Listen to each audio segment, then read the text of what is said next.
चैत्र नवरात्र की अष्टमी तिथि को माँ दुर्गा की 8वें स्वरूप माँ महागौरी की पूजा करने का विधान है।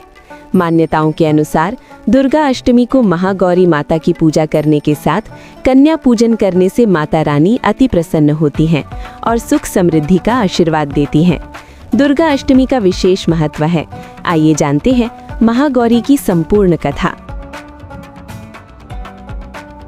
दुर्गा अष्टमी व्रत कथा के अनुसार देवी सती ने पार्वती रूप में भगवान शिव को पति रूप में प्राप्त करने के लिए कठोर तपस्या की थी। एक बार भगवान भोलेनाथ ने पार्वती जी को देखकर कुछ कह दिया, जिससे देवी का मन आहत हो गया और पार्वती जी तपस्या में लीन हो गईं। इस प्रकार वर्षों तक कठोर तपस्या करने के बाद जब पार्वती नहीं आई तो उनको खोजते हुए भगवान शिव उनके पास पहुँचे। वहां पहुंचकर मां पार्वती को देखकर भगवान शिव आश्चर्यचकित रह गए। पार्वती जी का रंग अत्यंत ओजपूर्ण था। उनकी छटा चांदनी के समान श्वेत, कुंद के फूल के समान धवल दिखाई पड़ रही थी। उनके वस्त्र और आभूषण से प्रसन्न होकर भगवान शिव ने देवी उमा को गौर वर्ण का वरदान दिया।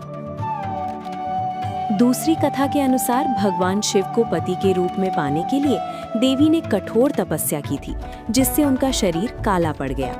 देवी की तपस्या से प्रसन्न होकर भगवान उन्हें स्वीकार कर लेते हैं और शिव जी उनके शरीर को गंगा जल से धोते हैं। तब देवी अत्यंत गौर वर्ण की हो जाती हैं और तभी से इनका नाम गौरी पड़ा था। महागौरी रूप में देवी करुणामय, स्नेहमय, शांत और मृदुल दिखती हैं। देवी के इस रूप की प्रार्थना करते हेतु देव और ऋषिगण कहते हैं, सर्व मंगल मांगल्ये शिवे सर्वाध्य साधिके शरण्ये अंबिके गौरी नारायणी नमोस्तुते। एक कथा ये भी प्रचलित है कि एक सिंह काफी भूखा था। जब वो भोजन की तलाश में वहां पहुंचा जहां देवी उमा तपस्या कर रही थी, देवी को देखकर सिंह की भूख और बढ़ गई, परंतु वो देवी की तपस्या से उठने का इंतजार करते हुए वहीं बैठ गया। इस इंतजार में वो काफी कमजोर हो गया।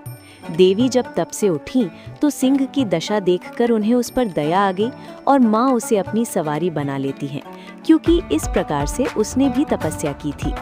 इसलिए देवी गौरी का वाहन बैल भी है और सिंह भी है। माँ महागौरी की 4 भुजाएं हैं। उनका ऊपरी दायां हाथ अभय मुद्रा में होता है, जबकि नीचे के दाएं हाथ में त्रिशूल विराजमान रहता है।